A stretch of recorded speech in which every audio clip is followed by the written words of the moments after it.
Hi guys, I'm Raunak. Randy Orton lost the undisputed WWE Championship match to his rival John Cena at the Backlash Pay-Per-View 2025. The champ outsmarted the Viper and succeeded in retaining his title. Despite having numerous opportunities to win the title, Randy Orton ultimately could not get the job done. The referee got knocked out twice, while his multiple RKOs to Cena win it in vain.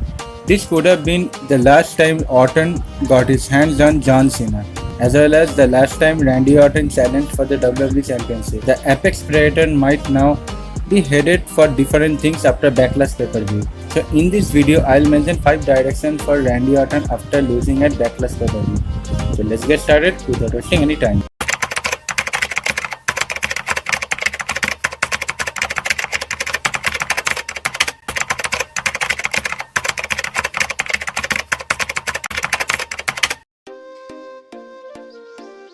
The Viper attacked several WWE officials after the referee failed to count the pin. SmackDown General Manager Nick Aldis entered the ring with Sami Noble, Shane Helms, and Sean Devery, but the Viper gave everyone an RKO. As a result of his action, Randy Orton can be suspended by WWE company. The suspension might be indefinite, and he might have to stay away from the ring for quite a long time. Randy Orton can also get into a feud with R-Truth after Backlash pay-per-view. The veteran came out to help John Cena and pleaded with Randy Orton to spear John Cena before the Legend Killer stunned him with an RKO.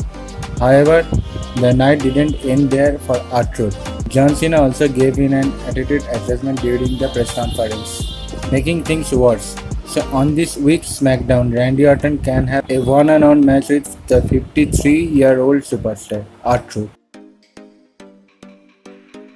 Randy Orton's next opponent could be Nick Aldis. This was third time Randy Orton attacked Nick Aldis with an RKO.